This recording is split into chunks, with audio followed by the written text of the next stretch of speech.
दो लड़के आए, बुला के ले गए उसको। अच्छा। और ले जाने के बाद पहाड़ी के ऊपर ले जाके उसको खड़ा कर, दीपक जो था हमारा वो ऐसे खड़ा था, पीछे से उसने रोड मारी सर में।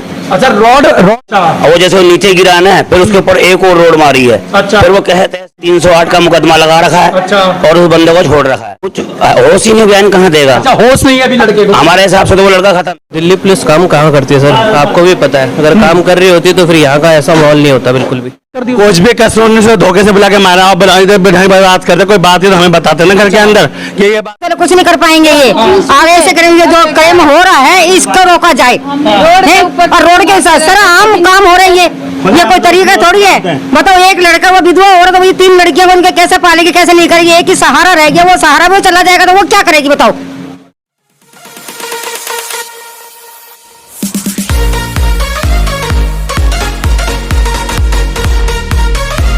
नमस्कार, आप देख रहे हैं वीएस न्यूज 48 दिल्ली।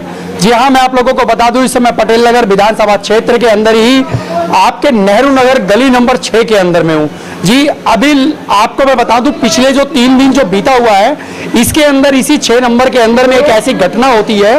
इस घटना को देख करके भी और सुन करके भी आप लोगों का दिल दहल जाएगा। जी हाँ, मैं बता दूं, जो दीपक नाम का जो लड़का है, तकरीबन उसकी दीपक की जो उम्र है वो 14 साल है, नाबालिग लड़का है। अभी होंगे जिन्होंने उस वारदात को अंजाम दिया। अब अंजाम भी ऐसा दिया, क्या मामला था, किस तरीके का था, हम लोग दीपक के परिवार वालों से बात करने की कोशिश करेंगे कि आखिर में ये पूरा मामला था क्या। लेकिन अभी आप लोगों को मैं बता दूं, जिस तरीके से दिल्ली में बढ़ते हुए जो क्राइम है, अगर इसके ऊपर में अगर नजर डाली जाए तो 100 में से 110% आप क्राइम बढ़ चुका है दिल्ली के अंदर में। लगातार हर मोड़ पर कहीं ना कहीं कोई ना कोई क्राइम होता है, लेकिन सवालिया निशान दिल्ली पुलिस पर उठता है। क्या दिल्ली पुलिस क्राइम करने वाले लोगों को किस तरीके से कम करेगी, या क्राइम जो लड़के हैं या क्राइम करने वाले जो लोग हैं, इन लोगों के ऊपर में किस तरीके से पाबंदी कर सकती है। अभी हम लोग उसकी जिंदगी जो है इस समय आईसीयू में जाकर के अटकी हुई है। वो बयान देने के, यानी कि आप ये बोल सकते हैं कि बयान वो दे नहीं सकता। अभी हम लोग उनके ताऊ जी से मिलते हैं, दीपक जी के ताऊ से। हम लोग इनसे जानने की कोशिश करेंगे कि आखिर में पूरा मामला क्या है। क्या नाम है आपका? मनोज कुमार। विनोद जी, कब का मामला है ये? सोमवार 26 तारीख। सोमवार 26 तारीख की बात है। तो क्या वजह हुई थी? मुझे कुछ नहीं पता, ऊपर से नीचे आया है, कोई 2 लड़के आए, बुला के ले गए उसको। अच्छा। और ले जाने के बाद पहाड़ी के ऊपर ले जाके उसको खड़ा कर दिया। जिसने मारा है उसको भी नहीं पता था कि दीपक है। अच्छा। लेकिन वो जो लड़का ले गया बुला के, जानबूझ के उसके सामने बोला, दीपक गाड़ी हटा। अच्छा। उस लड़के ने ऐसे बोला, और वो दीपक जो था हमारा वो ऐसे खड़ा था, पीछे से उसने रोड मारी सर में। अच्छा, रोड मारी गई? हाँ, रोड मारी सर में। अच्छा। और वो जैसे वो नीचे गिरा ना, फिर उसके ऊपर एक और रोड मारी है। अच्छा। फिर वो कहते ऐसे उसको, उसके जो भाई था हमारा लड़का जो था दूसरा, उसने उठाया तो उसको ही मारने लगे। एक लगा उसके हाथ पे हल्का फुल्का। अच्छा। लेकिन उसने कहते ऐसे उसको उठाया वहां से। अच्छा। वहां से गिरता पड़ता जो भी है, उसके बहुत चोटें आई हैं। अच्छा। जैसे मर्जी, पता नहीं घर पे कैसे पहुंचा। अच्छा, तो ये आरोपी कहाँ के, किस वजह से, मतलब बताया तो होगा कुछ तो थोड़ा बहुत? हमारे पास कुछ भी खबर नहीं है, खाली अच्छा। ये है, ये ऊपर पहाड़ी के साइड, टैंक के साइड के हैं बंदे। अच्छा, ये लोग वहाँ पे रहने वाले हैं? ये वो वहाँ के रहने वाले। ये जो लड़के आप बता रहे हो जिन्होंने ये काम किया है, कौन सा थाने में गया है? आनंदपुर थाना। अच्छा, आनंदपुर थाने पे उन्होंने क्या कार्रवाई करी है? कार्रवाई कुछ नहीं करी। कल मैं गया FIR लेने, तो मुझे FIR दिया, मुझे पढ़ना तो आता नहीं है। अच्छा। अनपढ़ और दिखाई भी वैसे कम देता है। अच्छा। घर पे लाके पढ़वाई है तो उन्होंने 308 का मुकदमा लगा रखा है। अच्छा। और उस बंदे को छोड़ रखा है। बंदे को छोड़ दिया मतलब क्या? उन्होंने बताया नहीं कि हम मुकदमा, आरोपी को किस तरीके से छोड़ दिया, कुछ बोला नहीं? हमें तो ये बोला गया है कि हमने पकड़ रखा है। अच्छा। लेकिन हमें पता लगा है कि बंदा छूटा हुआ है, घूम रहा है सही। अच्छा, मतलब बंदा छूट गया है। हाँ। में जो कि आनंद पर्वत थाना का जो एरिया पड़ता है, इसके अंदर में काफी नेहरू नगर, प्रेम नगर, बलजीत नगर, फरीदपुरी और ऐसे कई इलाके इसके अंदर जो बीच में है ये पड़ते हैं। लेकिन यहाँ पे लगातार जो है वो क्राइम बढ़ते चले जाते हैं। अच्छा, एक बात बताइए आप, तो उसके बाद में मतलब अभी लड़के को क्या स्थिति, क्या बताइए, कहाँ पे है लड़का? हॉस्पिटल में, सफदरजंग हॉस्पिटल ICU में। अच्छा। हाँ, लड़के ने कोई बयान वान दिया क्या? कुछ होश ही नहीं, बयान कहाँ देगा। अच्छा, होश नहीं है अभी लड़के को? हमारे हिसाब से तो वो लड़का खत्म है। अच्छा। हमारे हिसाब से आप भी देख लोगे। अच्छा। तो आप भी यही कहोगे खत्म है लड़का। अच्छा, तो ये मतलब, और उन लड़कों को जो है वो बिल्कुल भी पकड़ने की नहीं है अभी। जब तो हमने पाँव उठाया, कदम उठाया, नहीं तो हम ये मतलब आप ये समझ सकते हैं कि अगर ये देखा जाए कि आखिर में समय रहते अगर आरोपी इस समय अगर बरी घूम रहा है तो सबसे बड़ी बात ये होगी कि आखिर में वो आरोपी है और एक तरफ जिसको मारा गया है वो लगातार सांसें गिन रहा है, आखिरी सांसें वो गिन रहा है। लेकिन दिल्ली पुलिस या आप यूं कह सकते हैं जो आला अधिकारी हैं उनके कानों पर जूं नहीं रेंग रही है। अगर ये देखा जाए कि समय के साथ साथ में अगर समय जिस तरीके से बदलाव हो रहा है, जिस तरीके से क्राइम बढ़ रहा है, यानी कि आने वाला समय जो है वो किसी के लिए सही नहीं है, सुरक्षित नहीं है। माता जी आप यहीं पे रहते हैं, कौन है आप? माता जी ये बच्चे के साथ में हुआ पता लगा आपको? हाँ लगा। माता जी क्या लगता है आपको कि बच्चे को इंसाफ मिलेगा? कौन यार पुलिस को कोई इंसाफ नहीं है। पुलिस के ऊपर भरोसा है आपको? ना कोई भरोसा नहीं। अभी और भी हमारे साथ में पड़ोसी लोग भी जुड़े हुए हैं। क्या नाम है आपका भाई साहब? अजीत जी, जिस तरीके से बच्चे के साथ में हुआ, दीपक के साथ में, क्या लगता है कि दिल्ली पुलिस सही काम कर रही है? दिल्ली पुलिस काम कहाँ करती है सर, आपको भी पता है। अगर काम कर रही होती तो फिर यहाँ का ऐसा माहौल नहीं होता बिल्कुल भी। तो ये लगातार जो है आनंदपुर थाने के अंदर जिस तरीके से क्राइम बढ़ रहे हैं तो कंप्लेंट जाती है, कंप्लेंट ली जाती है, लेकिन वहाँ का कोई सुनवाई नहीं होती। कोई सुनवाई नहीं है, कोई सुनवाई नहीं होती। ये आप देख सकते हैं। अभी हमारे साथ में ना उन्हीं के परिवार के, दीपक के परिवार के महिलाएं हैं जो यहाँ पे जुड़ चुकी हैं। छोटी बहन है और उनके फादर भी नहीं है दीपक की छोटी। आपका क्या नाम है आपका? मेरा विक्की। विक्की जी, आप ये बताइए कि जिस तरीके से दीपक के साथ में इतनी बर्बरता से जब उसके साथ में ऐसा किया गया, आखिर में दीपक का उस बच्चे का कसूर क्या था जिसकी वजह से आज इन लोगों ने ऐसी हालत कर दी? कुछ भी कसूर नहीं, से धोखे से बुला के मारा और बात करते, कोई बात है तो हमें बताते ना घर के अंदर कि ये बात है, लड़का ऐसे बातें कर रहा है। उसको दी उठाई चोट मारी, इतनी याद कर किया। उसके पापा भी नहीं है उसके, और 3 लड़कियां उसके, और भाई जान लड़की है छोटी। अच्छा, देखो ये वीडियो बना लड़के बिल्कुल गंभीर हुआ पड़ा है मेरा लड़का। अच्छा, ये देखो कैसा हुआ पड़ा है। ये लड़का है किसी लायक है लड़का? ये आप हॉस्पिटल की एक बार दिखा देंगे जरा कैमरामैन से, बाकी मैं आपको वीडियो जो है वो स्क्रीन पे लगा दूंगा। इस समय आईसीयू के अंदर में है, दिखेगा नहीं, आईसीयू के अंदर में है। और इस समय 3 लड़कियां ये छोटी छोटी इनकी बहनें हैं दीपक की, ये छोटी छोटी बहनें इनके दीपक के पिताजी नहीं है। दीपक के पिताजी नहीं है ना, वो एक ही भाई था, एक ही बहनें इनके। ये 3 बहनें हैं और ये आप देख सकते हैं, इधर देख बेटा, ये 3 बहनें हैं और एक ही बहन का भाई था इनकी माता जी दीपक की, हॉस्पिटल में है। बेटा क्या नाम है आपका? चंचल। बेटा क्या कहोगे सरकार से, कैसे मांग करोगे आप? क्या मांगते हो? क्या नाम क्या आपका? पूजा। पूजा जी, आप ये बताइए कि क्या मांग करते हो सरकार से? हमारे भाई को इंसाफ मिलना चाहिए। लगता है आपको कि दिल्ली पुलिस या कानून जो है वो इंसाफ पुलिस साथ में है, पुलिस नहीं सुन रही हमारी। दिल्ली पुलिस वाले आप- तो नहीं रहे, क्या अच्छा। कर रहे हैं? दिल्ली पुलिस वाले कुछ नहीं कर पाएंगे। ये आगे से करेंगे, जो क्राइम हो रहा है इसको रोका जाए, हैं? और रोड के साथ सर आम काम हो रही है, ये कोई तरीका थोड़ी है। बताओ, एक लड़का वो विधवा औरत, वही 3 लड़कियां, उनके कैसे पालेगी, कैसे नहीं करेगी? एक ही सहारा रह गया, वो सहारा भी चला जाएगा तो वो क्या करेगी बताओ? ये देख सकते हैं, दर्द है ये दर्द है उस परिवार का। ये समझना पड़ेगा, उस कानून को समझना पड़ेगा, उस समाज को समझना पड़ेगा कि आखिर में इस तरीके के क्राइम जो है वो किसी की जिंदगी को लेकर के आज वो बैठे हुए हैं। आखिर में उस बच्चे का कसूर क्या था? अगर उसका बच्चे का कसूर था तो आखिर में जिन्होंने इस क्राइम को अंजाम दिया उन लोगों को उनकी सजा मिलनी चाहिए। कानून को अपने हाथ में लेने का जब अधिकार किसी के पास में नहीं है तो आखिर में उसको खुला क्यों छोड़ दिया गया? आखिर में उनको बंद करके उनको कस्टडी में क्यों नहीं रखा गया? उनको किसी तरीके से भी अगर छोड़ा है या अगर किसी तरीके का अगर मुकदमा अगर उनके ऊपर में नहीं लग सकता था तो आखिर में इस परिवार को बताया जाता। इस परिवार को भी नहीं पता था। ताई जी, क्या नाम है आपका? मीनाक्षी। मीनाक्षी, आप ये बताइए कैसा बच्चे का इस समय स्थिति है? बिल्कुल भी वो होश में नहीं है, आईसीयू में पड़ा हुआ है। डॉक्टर कह रहे हैं अभी कोई जवाब नहीं दे सकते। हम 4 हॉस्पिटलों में गए हैं, आचार्य बिच्छू वालों ने नहीं लिया, रेफर कर दिया। उसके बाद हम आरएमएल में गए, वहाँ पे भी उसको नहीं लिया गया। उसके बाद हम पंथ में गए क्योंकि उसके सर में मारा गया है। अच्छा। पंथ में गए, पंथ वालों ने भी उसे एडमिट नहीं किया। उन्होंने कहा कि सफदरजंग ले जाओ, बहुत सीरियस केस है, लड़का होश में नहीं है, आप उसे वहां लेके जाओ। फिर हम वहां गए, वहां भी हमने हाथ पांव जोड़े उन लोगों के, तब जाके हमारे बच्चे को वहां पे एडमिट किया गया। अच्छा। और उन्होंने कहा इसकी कोई उम्मीद नहीं है, इसके सर में एक ही जगह पे बहुत गहरी चोट दी गई है, इसकी याददाश्त भी जा सकती है, ये मर भी सकता है। उन्होंने कोई गारंटी नहीं ली है। अभी इस समय नहीं है। कौन सा केस लगाया था उनके ऊपर में? उनके ऊपर ये लगाया है 308 का बनाया है, और जबकि 308 का, और जबकि पुलिस वालों ने खुद ने लिख रखा है इसमें। अच्छा। कि हम 4 हॉस्पिटलों में गए हैं। ये FIR है, मैं लगा दूंगा आपके पास में, आप देख लीजिएगा इसको। ये FIR है, 308 का केस बना दिया गया है। अगर कल को उस बच्चे के साथ में अगर कोई घटना हो जाती है तो क्यों नहीं उन लोगों को, उन जिन्होंने इस क्राइम को अंजाम दिया है, उनको फांसी की सजा होती है, उम्र कैद की सजा दी जाए, ताकि कानून के अंदर में ऐसे जुर्म करने वाले, ऐसे क्राइम करने वाले को सीख मिल सके। किसी की जिंदगी के साथ में खिलवाड़ करना इतना आसान बात नहीं। अगर परिवार के अंदर में किसी को एक तिनके का भी दुख होता है तो पूरा परिवार बिखर जाता है। आज इन तीनों बहनों का एक भाई इकलौता था, और उस इकलौते भाई को आज सांसें गिन रहा है वो।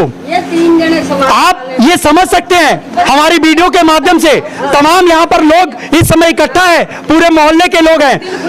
लगता है आप लोगों को दिल्ली पुलिस का कानून इंसाफ दिला पाएगी इनको? लगता है? क्या जिसे करने का तब क्या करे? क्या उम्मीद है? हमें उम्मीद नहीं है उसकी।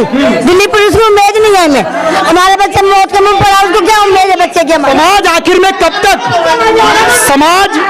समाज आखिर कब तक इन क्राइम को सहता रहेगा? ये बच्चे बच्चियां सुरक्षित नहीं हैं। 2 साल की एक अगर दूध पीती हुई अगर कोई बच्चे हैं तो वो भी सुरक्षित नहीं है। आखिर में दिल्ली के क्राइम को आखिर में ये हो क्या गया? उन लोगों को कहना चाहूंगा जो इसके आला अधिकारी हैं, जो इन क्राइम के ऊपर में नजर रखते हैं, या उन लोगों को क्या ये क्राइम दिखते नहीं है? दिल्ली के अंदर में तमाम ऐसी घटनाएं हैं जो लगातार आप लोगों के सामने हम लोग लेकर के आते हैं, और वो भी लाइव लेकर के आते हैं। तमाम यहाँ पर पब्लिक है, लोग परेशान हैं कि आखिर में हमारे बच्चे क्या घर से निकलने के बाद क्या सुरक्षित होंगे? सुरक्षित है? ये जवाब देना पड़ेगा, उस कानून को जवाब देना पड़ेगा, उस इंसाफ करने वाले को जवाब देना पड़ेगा कि क्या आज दिल्ली के अंदर में रहने वाले बच्चे या बच्चियां या लोग सुरक्षित हैं?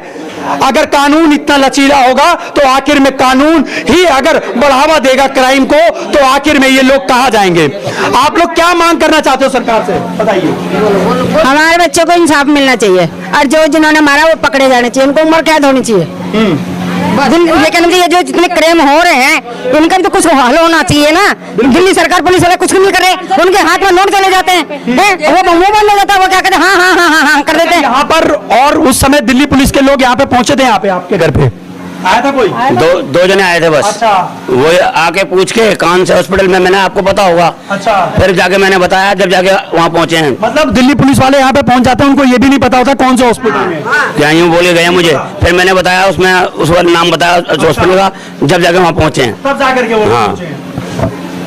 आखिर में अच्छा ये बताइए आप, जब दिल्ली पुलिस वाले लोग जब उनको छोड़ दिए हैं, दिल्ली जब थाने से ही छोड़ दिया है, कोई केस वेस लगाया है या बगैर उसके ही छोड़ दिया उन लोगों ने? वो हमारे को कुछ नहीं पता, मेरे को तो खाली ये दिया गया, बस ये पकड़ा दिया।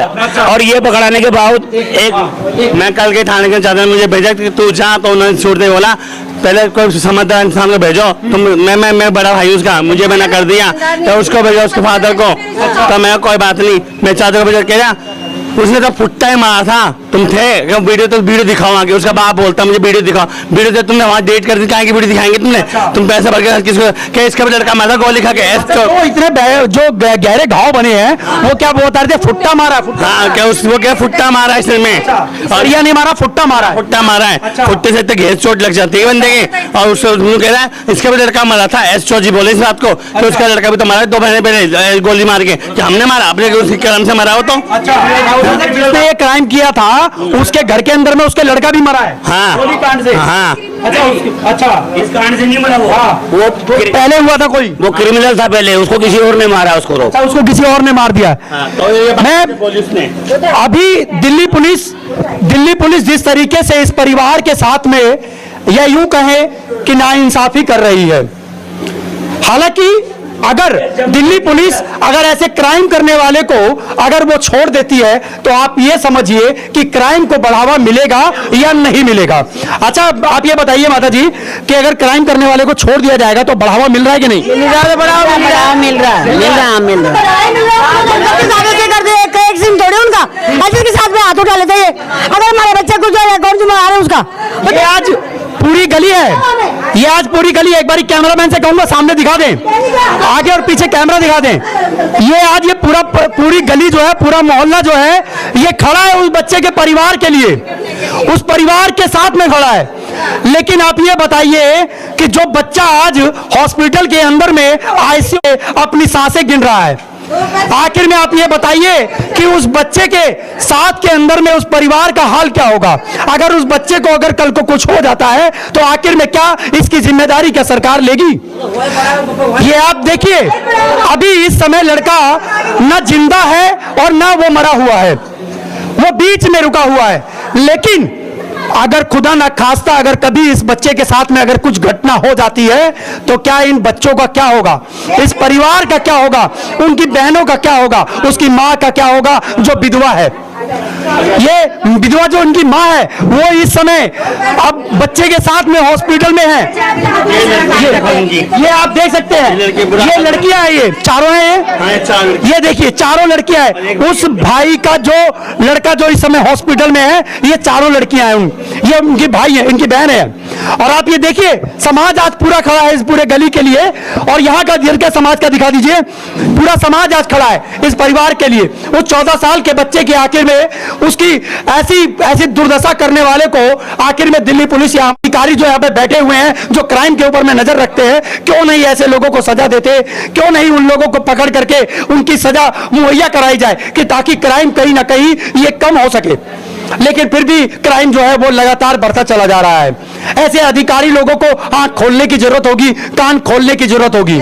समाज के अंदर में अगर कोई बच्चा सुरक्षित नहीं होगा, लोग सुरक्षित नहीं होंगे, माताएं बहनें अगर सुरक्षित नहीं होगी तो आखिर में हमारा समाज जा कहाँ रहा है। सबसे बड़ा सोचने वाला और सवाल ये होगा कि आखिर में इतने बड़े क्राइम को अंजाम दे करके भी आज वो खुला घूम रहे हैं। आज आखिर में ऐसा क्राइम करने वाले लोग जब खुला घूमते हैं तो कहीं ना कहीं फिर वो क्राइम को अंजाम देते हैं, फिर वो दोबारा। जी, जब मैं ये लेने गया, मुझे पढ़ना लिखना आता नहीं है, ये लेने गया, ये तो ऐसे भी मिल जाती है। मेरे से पता नहीं किस कागज पे साइन करवाए गए हैं। अच्छा, पता ही नहीं। अच्छा, मतलब आपसे कागज पे साइन भी करा दिए? मेरे से कागज पे इस पे साइन कर दो। अच्छा, मैंने क्यों करवा रहे हो, कराइए दे रहा हूँ ना आपको, इसलिए दे रहा हूँ। अच्छा, हाँ, थाने पे साइन करवा दिया? हाँ जी, और आपको FIR पकड़ा दिया? हाँ, पकड़ा दिया। ये देख सकते हैं कौन से कागज में साइन कराया है, इस बात का कोई पता नहीं, क्योंकि वो पढ़े लिखे नहीं है ना वो इतने समझदार हैं। बाहर करेंगे, उनको बाहर खुला छोड़ दिया जाता है, कहीं ना कहीं फिर क्राइम को बढ़ावा मिलता है और फिर वो क्राइम दोबारा होता है और दोबारा फिर हम वहां उस जगह पे पहुंचते हैं और फिर हम लोग एक वीडियो बना करके आप लोगों के बीच में लेकर के आते हैं। हम जो बोल रहे हैं हमसे ऐसे बात है, आप काम क्यों नहीं कर रहे, तो उल्टा हमसे ये बोला जा रहा है आपकी तो ये रिपोर्ट लिख ली हमने, अब उनका वो भी रिपोर्ट लिखवा रहा है कि मेरी लड़की को छेड़ना आया था। अब वहाँ तो लड़की का रोल है ही नहीं कोई। यहाँ पे हम तो वहाँ पड़े पूरे घर के लेके उसको वहाँ पड़े, यहाँ पे रोक के चिल्ला के गई है कि हमारी लड़की उनसे बात करा दो, और जहाँ बाबू क्या हमारी लड़की गई ही नहीं है कहीं पे, हमारी लड़की को मतलब ही नहीं। उस लड़की ने बताया हमको तो ये लड़का छेड़ता मुझे, तो हमें तो बोलते आके घर पे एक बारी आवर लगा। 14 साल का लड़का था तो 14 साल का लड़का क्या लड़कियां छेड़ेगा? वो तो उससे पूछो ना, कहते लड़के छेड़ता है, उस लड़की ने बुलाया उसके छेड़ता है मेरे बाप। आप लोगों को लगता है कि वो कभी ऐसा किया? हमें नहीं लगता है आप लोगों को? ये वो उसी परिवार के घर के पास के ही रहने वाले लोग हैं।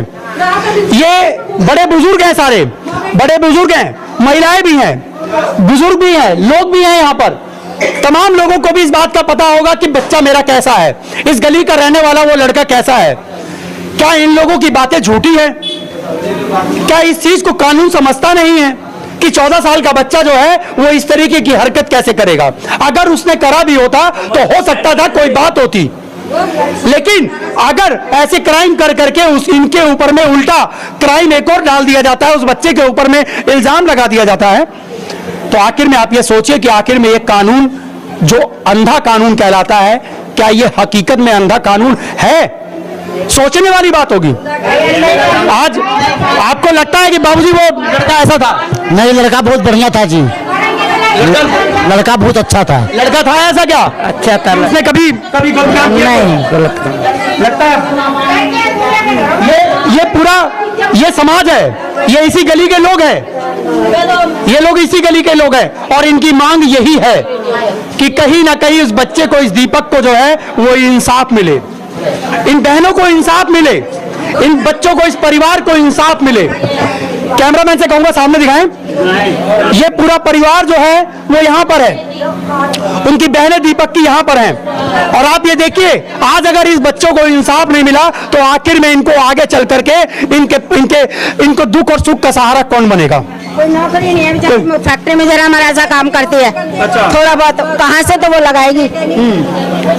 इनको लगता है कि बच्चे को सहारा, अगर बच्चा अगर नहीं रहा तो बच्चे को सहारा कौन देगा? कौन देगा इनको सहारा? हम ही देंगे और कौन देगा? मतलब ही नहीं, उनको तो मार के राजा बन गया तो हम कैसे देंगे इनको सहारा? ये कहाँ से देगा, कब तक देगा? ये भी पूरे शरीर से सारा बेकार है, ये कहाँ से देगा? सारे टूटे पड़े कब तक साथ दे दूंगा मैं भी तो अपन लोहा डला पड़ा, मैं शरीर के अंदर पूरा वो भी टूटे फूटे, मैं उसको आँख से बैठा हुआ, वो चाची कमाते खाती है, इनको कहाँ से देखेंगे हम? तो खाली इंसाफ की मांग लगातार हम अपने वीडियो के माध्यम से लगातार यही कहते आए हैं कि कहीं ना कहीं परिवार को इंसाफ मिलना चाहिए। इस कानून के द्वारा उस क्राइम करने वाले के ऊपर में कहीं ना कहीं जो है कानून के ऐसे हथकंडे लगाने चाहिए ताकि ऐसे क्राइम जो है वो दोबारा ना हो सके। यही इस परिवार का इंसाफ होगा कि इस परिवार को इंसाफ मिले और कहीं ना कहीं ऐसे क्राइम करने वाले को सजा मिले, वो सजा के हकदार होंगे। आज वो लेकिन खुला घूम रहे हैं, तो आखिर में एक कौन सा कानून है, किस तरीके का कानून है, किस तरीके के कानून का न्याय होगा, ये सोचने वाली बात होगी। दिल्ली के अंदर में परिवार जो है वो कहीं भी खुश नहीं है। बाकी ये हम लोग आप लोगों को इस परिवार का पूरा दर्द और दुख आप लोगों को सामने दिखा रहे हैं, आप लोगों को समझने की जरूरत पड़ेगी। और मैं इन आला अधिकारियों से भी, मैं उन लोगों से भी अपने वीडियो के माध्यम से रिक्वेस्ट करना चाहूंगा कि ऐसे क्राइम करने वालों के ऊपर में रोक लगाया जाए, इस क्राइम करने वाले लोगों को सजा दी जाए, इस परिवार को इंसाफ दिया जाए, इस परिवार को किसी न किसी तरीके से ऐसा इंसाफ मिले कि इनकी बहनें जो हैं वो सुरक्षित रहें। कल को इनके ऊपर में भी खतरा है फिर तो। जी हम खतरा है हम पे, वो तो एक बच्चे हैं जो रातों रात 2-3 बजे आते हैं वहां से काम करके। हम तो पढ़ते हैं आप लोग? पढ़ते हैं, ये भी पढ़ते हो आप? 4 है वो। ये आप देख सकते हैं, ये बच्चे हैं, इनका दर्द समझ सकते होंगे कि आज इनका भाई जो है वो हॉस्पिटल में है, आईसीयू के अंदर में है। 1 रुपए, 2 रुपए, 10 रुपए, 500 रुपए, ये किस तरीके से अपना गुजारा करेंगे, ये सोचने वाली बात होगी। ये वो परिवार है, इस परिवार का दर्द समझने की जरूरत होगी। मैं उन आला अधिकारियों से, उन कानून के रखवालों से मैं यही रिक्वेस्ट करूंगा अपने वीडियो के माध्यम से कि इनको परिवार को इसको इंसाफ मिल सके, इस परिवार को इंसाफ दिलाने की कोशिश करी जा सके। बाकी मैं आप लोगों के पास में कुछ सवाल छोड़े जाता हूं। क्या हमारा कानून क्या लचीला हो चुका है? ये कुछ सवाल होंगे आप लोगों के लिए, आप लोग हमें कमेंट बॉक्स में आप लोग कमेंट जरूर कीजिएगा। बाकी इस परिवार का दुख और दर्द हम लोगों ने अपने वीडियो के माध्यम से आप लोगों को दिखाने की कोशिश करी है, आप लोगों को जगाने की कोशिश करी है कि कहीं ना कहीं हमें सुरक्षित रहने की जरूरत है, कहीं ना कहीं हमें समझदारी दिखाने की जरूरत है, कहीं ना कहीं हमें रोड पे चलते हुए अपने आप को सुरक्षित रखना भी जरूरी है। करने वाले फिर खुला घूमते हैं। ये सवाल होगा उन दिल्ली पुलिस वालों से भी कि आखिर में दिल्ली पुलिस किस तरीके का अपना रवैया कर रही है, कानून का किस तरीके का लचीलापन है जो आज ये पूरा परिवार जो है, आज ये पूरा समाज जो है वो यहाँ पर बैठा हुआ है उस बच्चे के इंसाफ के लिए। बाकी क्या है राय आप लोगों की, आप लोग हमें कमेंट बॉक्स में आप लोग कमेंट जरूर कीजिएगा। मैं आपका दोस्त व्यास कुशवाहा अपने कैमरामैन बब्बन कश्यप के साथ दिल्ली न्यूज से, जय हिंद।